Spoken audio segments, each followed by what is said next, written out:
City. I'd like to officially welcome everyone to the June edition of our 2024 webinar series.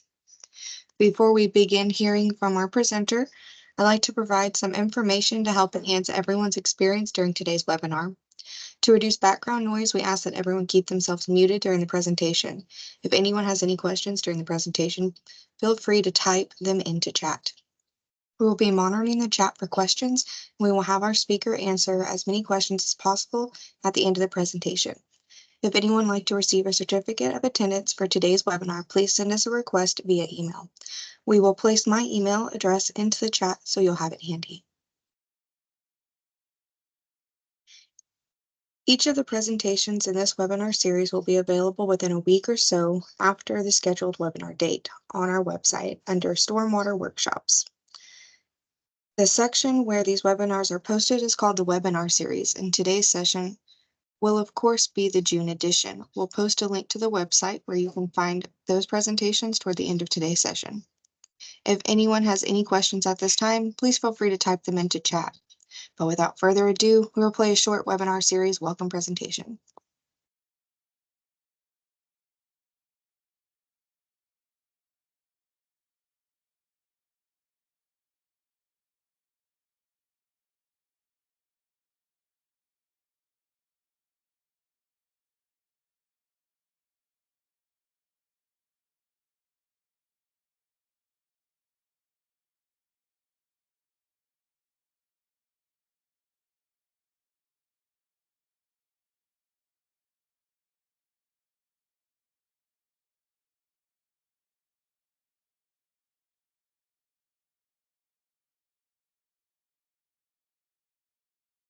It appears that we're experiencing some technical difficulties on our end, so we appreciate your patience and hopefully we can get it amended soon.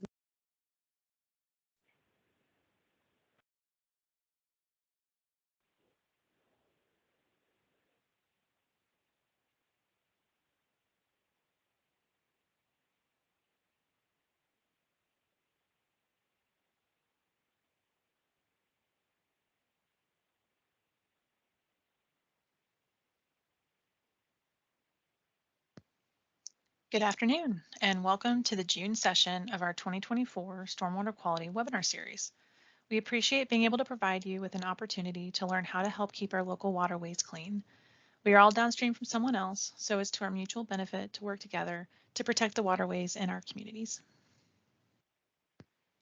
This year's series has several great presentations planned. You will have the opportunity to hear from some of our own stormwater quality staff, as well as select guest speakers. We hope to see you for each session, so be sure to tune in. During today's session, we will be hearing from Oklahoma City's own Melanie Lawson, who serves as the Environmental Unit Specialist in the Stormwater Quality Division's construction section. Melanie will be sharing information regarding stormwater quality's construction plan and permit review process. As we've already mentioned, each of the presentations should be available online within a week or so after the presentation has aired live. The links will be posted on the workshops page of our Stormwater Quality website. We'll put a direct link to that page in a chat toward the end of today's session. If you are not already subscribed to our newsletters, please do so now by aiming your phone's camera at one of the newsletter's QR codes. The quarterly newsletter is the first QR code, and this newsletter provides overall information about what we're up to. You can find this one on the GovDelivery website. The only way to sign up for either the construction or industrial training and education newsletters is via a direct website link or these QR codes, as these two options are both hidden in our email service site GovDelivery. These newsletters are the main way we announce upcoming training events, webinars, and workshops, so be sure to subscribe. If you miss any of these codes, send Holly an email and she'll send you the direct website links. At the end of today's webinar, we would love to receive your feedback. To complete our brief survey, please scan the QR code shown on your screen. This slide will be shown again after today's presentation. Some of our presentations will be live, and like today, some will be pre-recorded. We do our best to provide the most accurate and up-to-date information possible while also working with our presenters' strengths and their schedules. For more information about stormwater quality, what we're up to, and local regulations, be sure to visit our website or reach out to the staff currently shown on the slide. We hope you enjoyed today's webinar.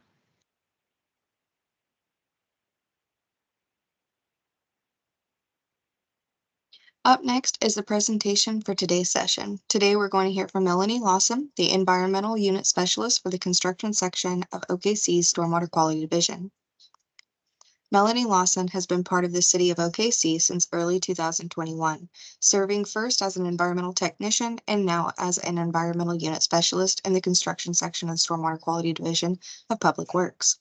Prior to service with the City of Oklahoma City, Melanie worked as an air and stormwater quality specialist in the consulting industry and air quality program coordinator with the Choctaw Nation of Oklahoma. Melanie graduated from the University of Oklahoma's College of Atmospheric and Geographic Sciences in 2014 with a bachelor's degree in environmental sustainability, science and natural resources focus, and currently serves on the board of advisors for the College of Atmospheric and Geographic Sciences. Again, if anyone has any questions during today's presentation, be sure to type them into chat. Melanie will be available at the end of the presentation to answer any questions.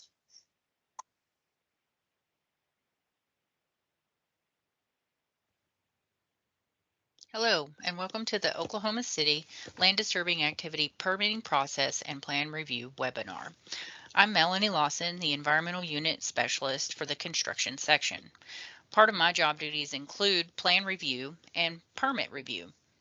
In this webinar, I will discuss plan review and the stormwater quality land disturbing activity permitting process, how to complete the applicable documentation, corrections needed reports, and what the additional resources required status means. Let's begin with a little bit of stormwater quality permitting history. In 1987, the Environmental Protection Agency, also known as EPA, began regulating urban stormwater runoff through the National Pollution Discharge Elimination System, also known as NPDES program. In 1992, the EPA issued regulations requiring construction activity discharges be authorized through the NPDES program. The City of Oklahoma City began implementation in 1992. In 1997, the Oklahoma Department of Environmental Quality was granted delegation of authority by EPA, becoming the permitting authority for Oklahoma City and the state. Oklahoma City began permitting in 1999. The Oklahoma City Construction Section issues land disturbing activity permits. Land disturbing activity involves earth disturbing activity such as stockpiling, grading, dredging, clearing, or basically any type of activity that exposes soil or moves around dirt. There are a few exemptions as per municipal code for permitting. Some of those exemptions include individual home landscaping, home repair, home maintenance work, or gardening, construction of a single-family residence on a lot that is less than 1 acre and is not located within a subdivision, individual service and sewer connections for a single or a two-family residence, agricultural, forestry, livestock, poultry management, or farm building construction, installation and maintenance of underground public utility lines that are on an existing hard surface, and or construction, repair, or rebuilding of railroad tracks. Here see the stormwater quality land disturbing activity permit flowchart. We often get asked the question, do I need a land disturbing permit? This flowchart allows the person or business to go through and answer yes or no to each of the prompt, which eventually leads you to yes, you need a permit, a DEQ permit, OKC permit, or a combination of both if the project is over 1 acre, or if no permit is required at all. This flowchart can be found on the OKC Stormwater Quality website, okc.gov/SWQ. Stormwater quality reviews paving, detention pond, water, sewer, private, and bond plans. There are a few requirements upon plan review that stormwater quality is looking for. We're looking for the stormwater quality permit number to be listed on the title page of the plan. We're looking for all of the standard comments that are required to also be on the title page. We look for those sediment and erosion control quantities and any BMP detail sheets that are included on the erosion control plan. An erosion control plan must be included with each plan set.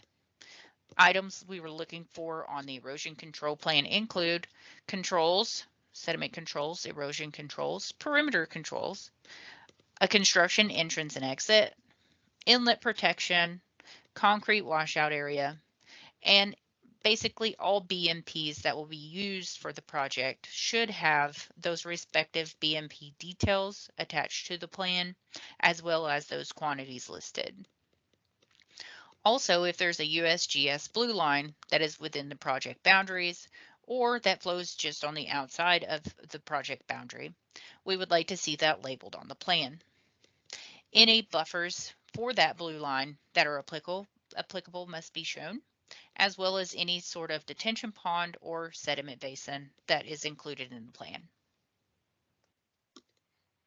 OKC construction section issues land disturbing activity permits.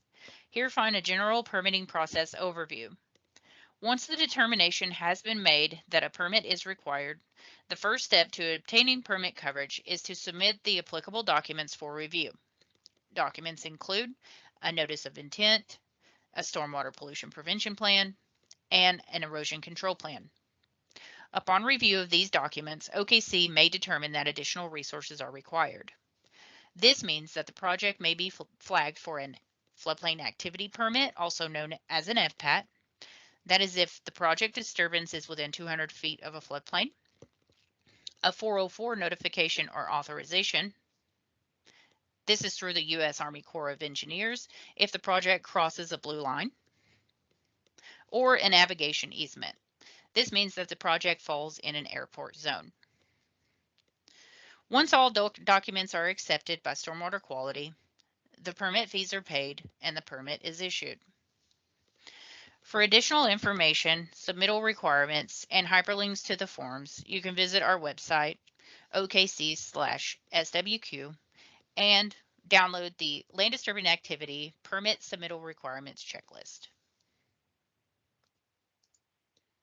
As discussed in the previous slide, the Notice of Intent is one of the required forms to submit for review. Let's discuss the information required in the form. The owner/operator, the person or company that has operational control of the project, and their contact information must be included on the form. Site and project information, meaning the location of the project, the point of contact, and their contact information must also be listed.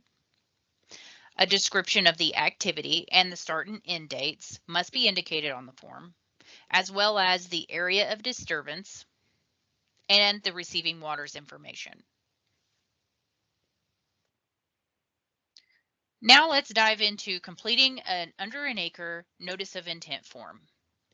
In section 1, a facility owner operator, also known as the permittee, or the person taking operational responsibility for the project, enters their information in section 1. See the example below. In section 2, the facility site information is entered. Information entered includes the name of the project, the address, phone number, and the location of site documentation for review. Site documents must be available for review upon request. If box 1 is checked, the documents will be available at the location listed in section 1 of the NOI. If box 2 is checked, the documentation will be available for review at the address listed in section 2. Please see the example below. In the next section of the NOI, receiving water body information is entered. Receiving water body information can be found on the OKC Stormwater Quality webpage under the Maps tab, or by visiting the DEQ's website and searching for their data viewer. On the data viewer, you can also toggle on 303D and TMDL information. Please see the below snip to show where the map is located on the OKC Stormwater Quality webpage. Once the receiving water body information has been determined, enter it on the receiving water body line. Check the applicable box for 303D listed impairment and if there is an approved TMDL or watershed plan. Again, this information can be found on the OKC Stormwater Quality website or DEQ Data Viewer. Next, add the purpose of the project. In the example, an office building will be constructed. Also add the estimated area to be disturbed with the project. In this example, 0.5 acres will be disturbed. In the next section, check the yes or no box for the endangered species. Endangered species information can be found on the Endangered and Threatened Species list at ok.gov. Review the information for applicability to the project and select yes or no. If the response is no, this section is complete. If the answer is yes, complete the second prompt. See the example below. Section 3, Certification. The final section of the NOI form is the certification statement. The signatory of the form will be the person or company representative that was listed in Section 1 of the NOI. Now that the notice of intent has been completed, let's discuss the second required document for submittal to obtain permit coverage, the SWP. What is a SWP? A SWP is a site-specific document that identifies potential pollutant sources related to the project, describes the best management practices to reduce those pollutants, and identifies the procedures that the operator will implement to comply with state and municipal code and conditions of the MS4 permit. An OKC under an acre template can be found on our website, OKC-SWQ. Now that we've discussed what a SWP is and where to find the document, let's discuss completing the under an acre OKC SWP template. Pictured here is Section 1, which is the Site Evaluation, Assessment, and Planning section. The information entered here will be consistent with the project information that was entered on the NOI. See the below example. We use the same project name, which was Big Building, and we have the same location address that was entered on the NOI. In Section 1.2 of the SWP template, the contact information of the responsible parties will be entered. The information entered here is for the person, company representative, or permittee taking operational responsibility of the project. The information entered here will be consistent with the information that was entered in Section 1 of the NOI. Section 1.3, Nature and Sequence of Construction Activity. In this section, indicate the type of construction activity for the project, such as residential, commercial, linear, demo, or road construction. Add the estimated start and completion dates. Also list the sequence of construction. In the example, install controls is listed as number 1. This is because controls are required to be installed prior to conducting land disturbance. Number 2 is grade the site. 3, build the structure. 4, clean up and landscaping. And 5, remove BMPs and submit a notice of termination. Section 1.4, Construction Site Estimates. In this section, indicate the size of the total project area. Here, our area is 0.75 acres, but we're only going to disturb 0.5 acres. So, indicate the total area and the area to be disturbed during the course of the project. Section 1.5, Receiving Waters. As discussed in completing the NOI form, receiving waters information can be found on our website at OKC/SWQ or on the DEQ Data Viewer. Add the project address and toggle in the 303D and TMDL layers to obtain the information needed. If additional 303D information is needed, the integrated report can be accessed through the DEQ website.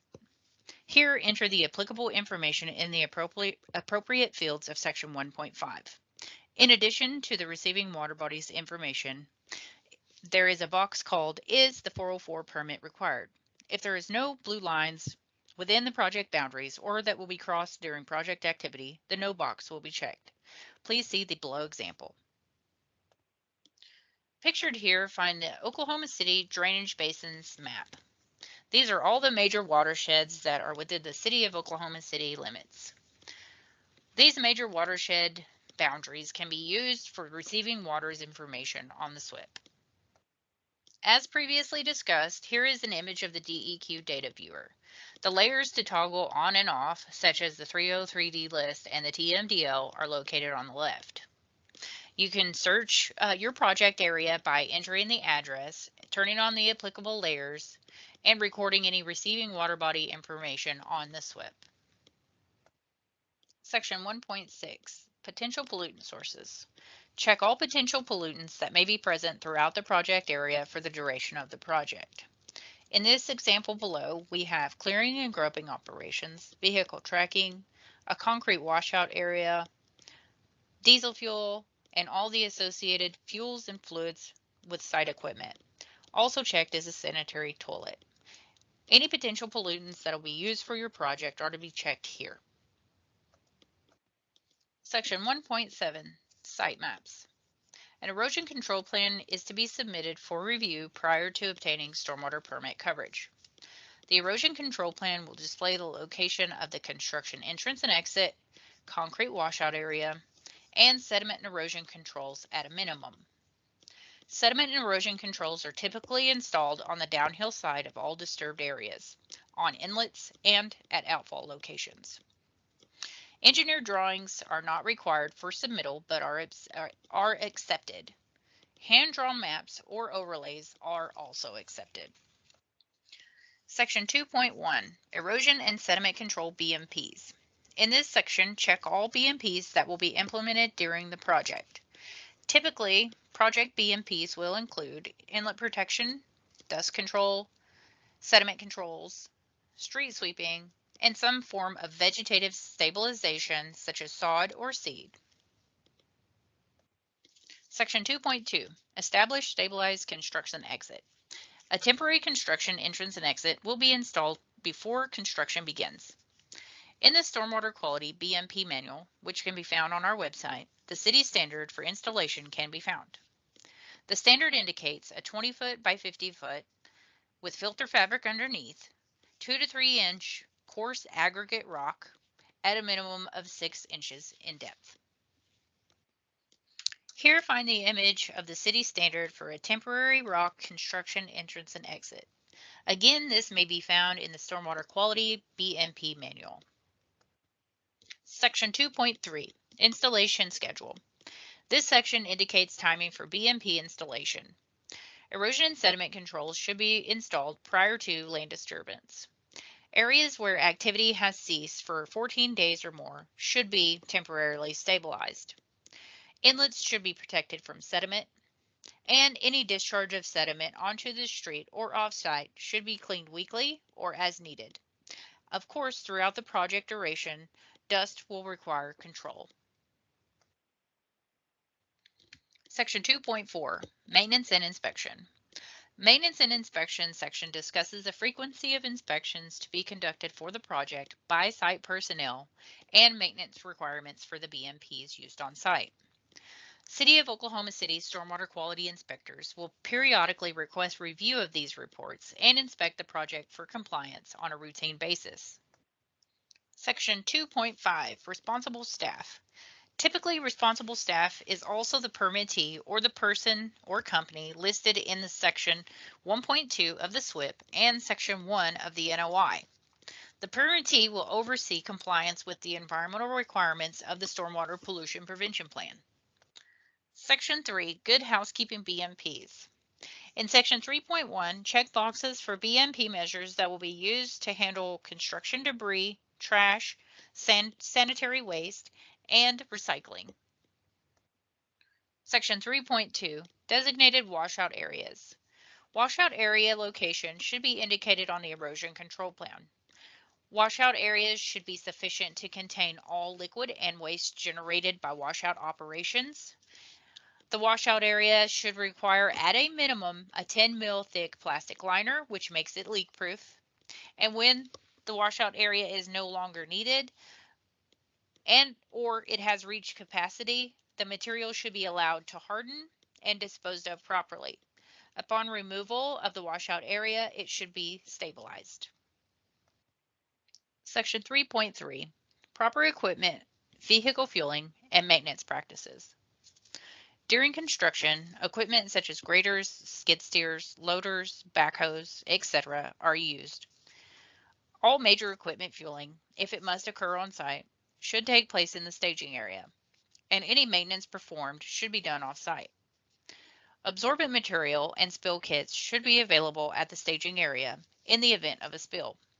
In Section 3.3, check the applicable box for BMPs used to control pollutants associated with fueling and maintenance practices for the project.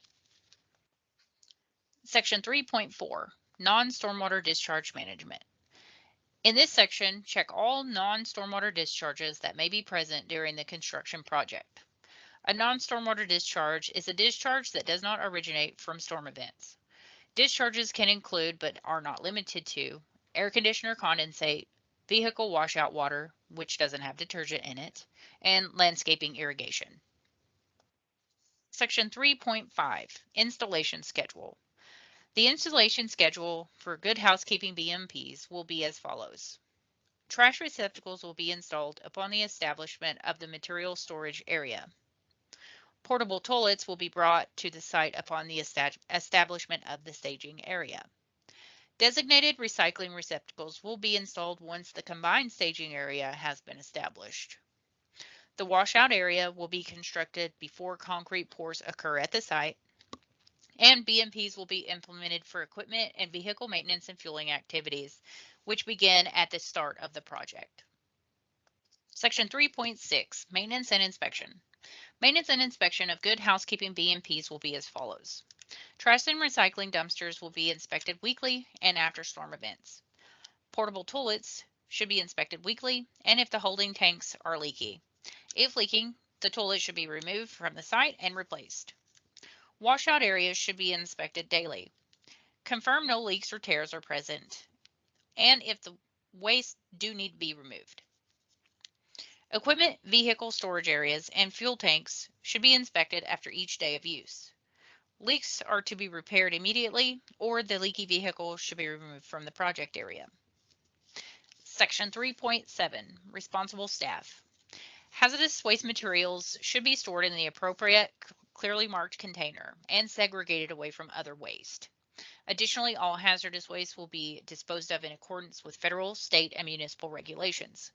Hazardous waste materials will not be disposed of in on-site dumpsters. Provide secondary containment or provide cover for containers that will be stored outside. Section 4, Post-construction BMPs. Post-construction BMPs are measures that will be installed during the construction process to control pollutants in stormwater discharges after construction operations have been completed.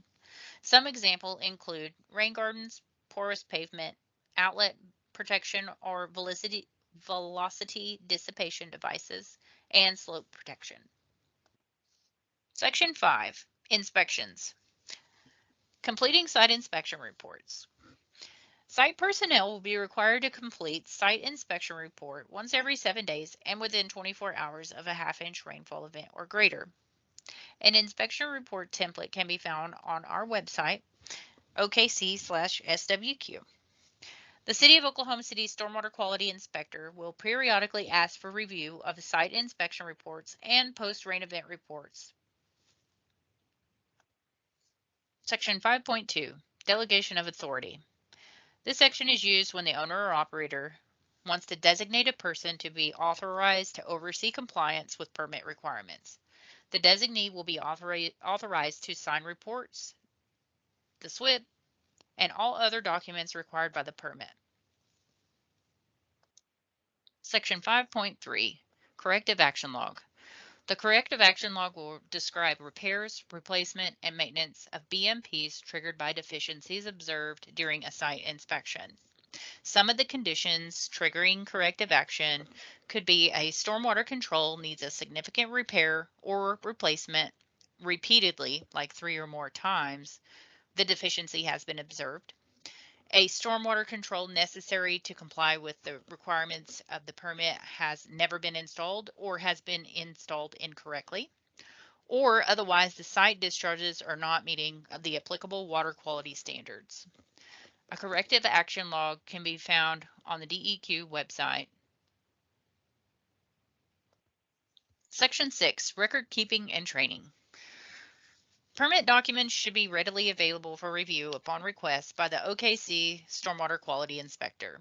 Documents should include the SWP, the erosion control plan, grading logs, site inspection reports, corrective action and stabilization logs, the NOI, as well as the stormwater quality permit that was issued by the Stormwater Quality Management Division. These records should be maintained for a period of at least 3 years after the permit has been terminated. Section 6.2, Log Changes to the SWP. The SWP is a living document and should reflect current site conditions. Log any new BMP replacement, significant changes in activity, timing on the project, changes in personnel, changes in inspection and maintenance procedures, and any updates applicable to the erosion control plan. A SWP modification log can be found on the DEQ website. Section 6.3, Training. All training conducted by staff and subcontractors with specific stormwater responsibilities, such as installing, inspecting, and maintaining BMPs, should be logged in the SWP employee training log. Include the date of the training, the names of the attendees, subjects covered, and the length of the training. A training log can be found on the DEQ website and should be kept in the SWP binder. Section 7, Final Stabilization.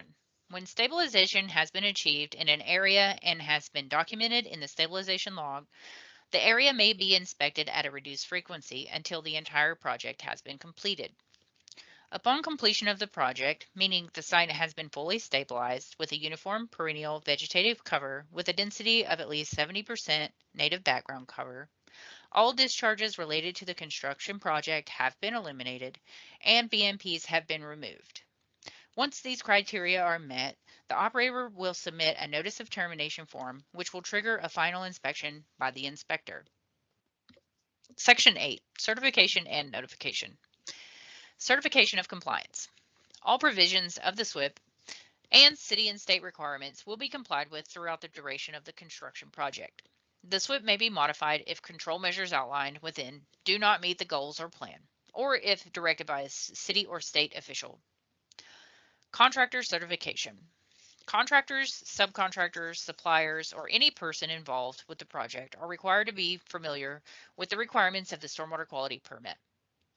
Contractor certifications allow the permittee to specify which parties are responsible for maintenance, repair, or any activity related to the project. The contractor certifications extend responsibility of compliance to all parties involved in the project.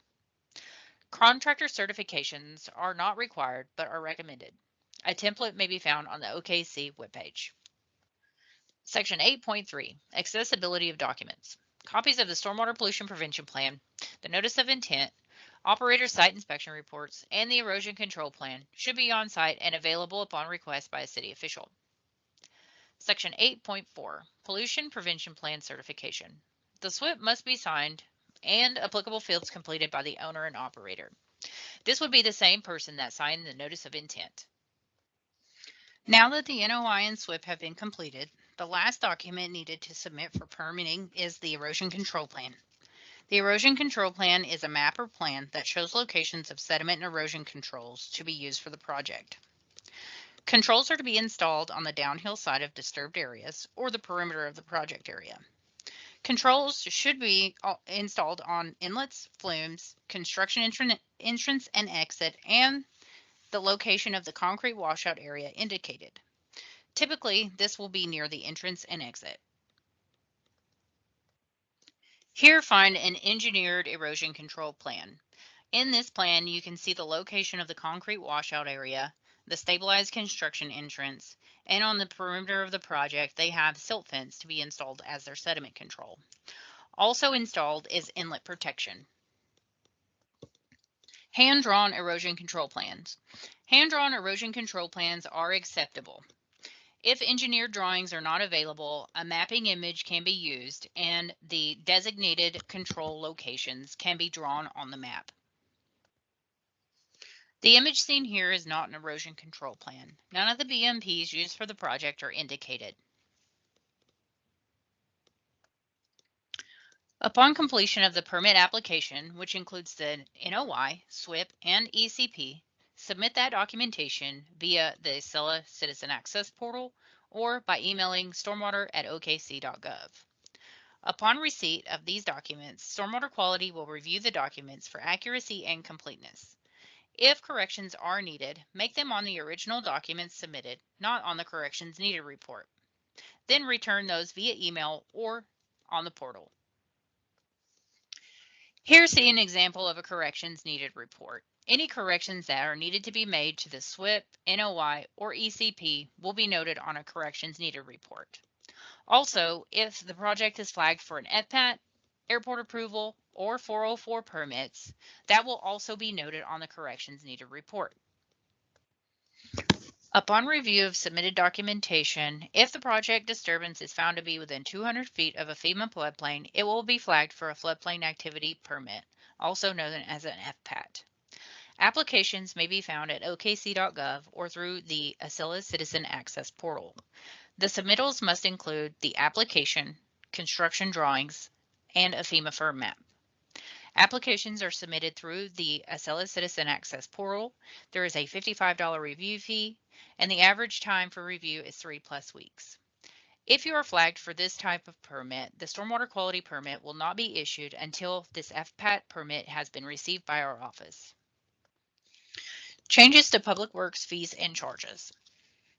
The City of OKC contracted a consulting firm to conduct a citywide fee study.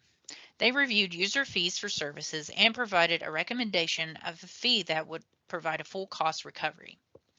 Public Works evaluated the consultant's recommended adjustments and proposed fee adjustments significantly lower than the consultant's proposal, as well as implementation over a 2-year period.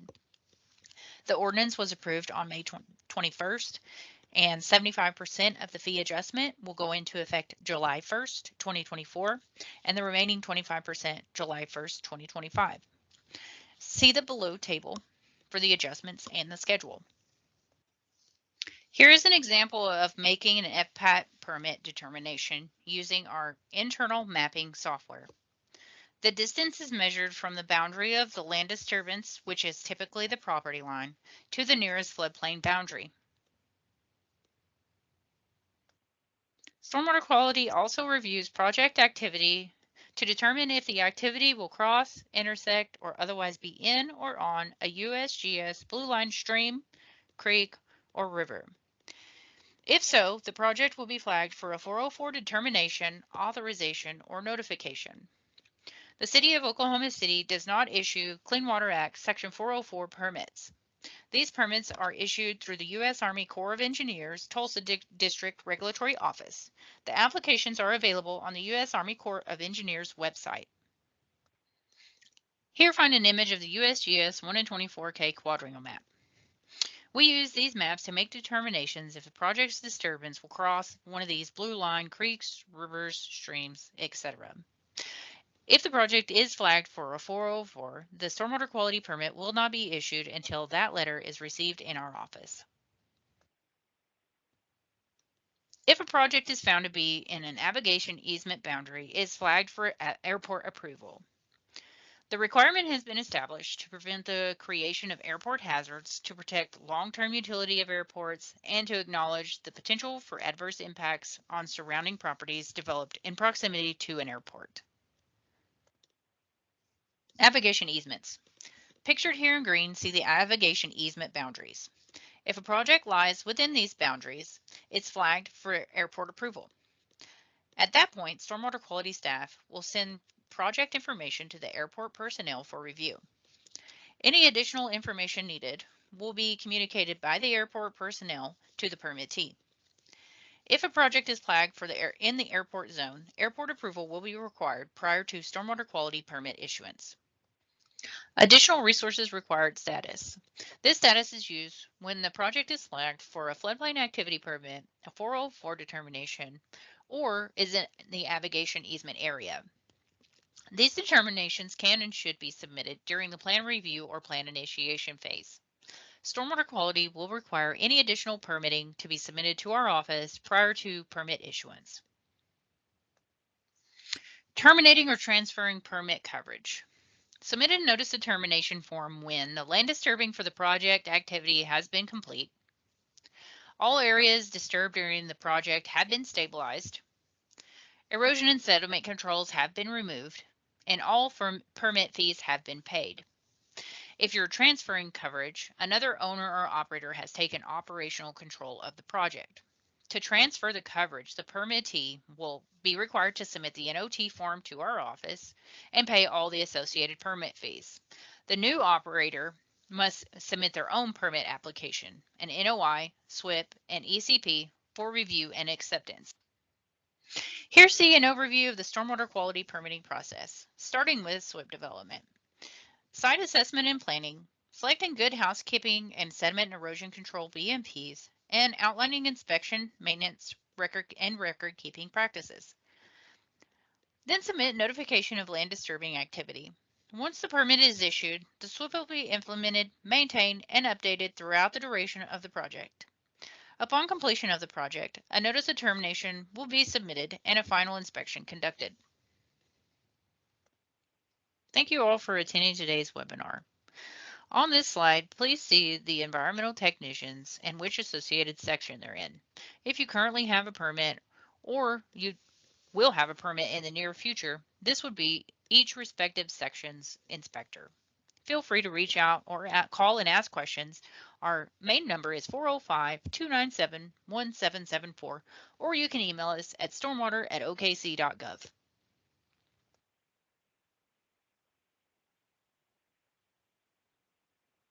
Thank you, Melanie. Great presentation. If anyone has any questions for Melanie, be sure to type them into chat at this time. Jordan, do we have questions for Melanie?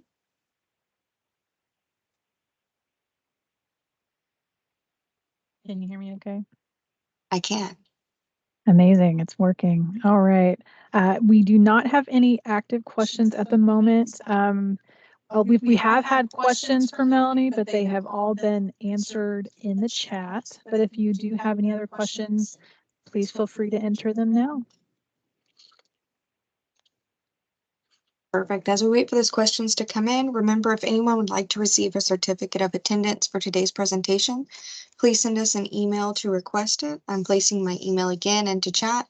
Please don't request certificates in the chat because we may not have your email address linked to your username on Teams. I will send out those certificates later this week. As we've mentioned, a recording of today's presentation should be available on our website in the next few weeks or the next week or so, and I will put that website link into the chat for you now. If anyone still needs to register for either the 2024 webinar series or the quarterly e-newsletter, please reach out to us and I'll be happy to provide you with that information.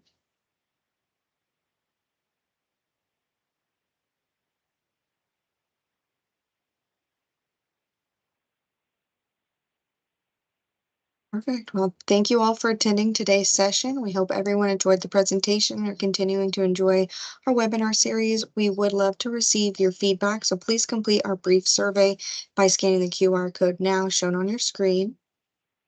Our next webinar session is scheduled for August 20th, and we will have a panel discussion regarding litter collection efforts occurring here in OKC. We hope everyone can tune in again in August. Have a great afternoon.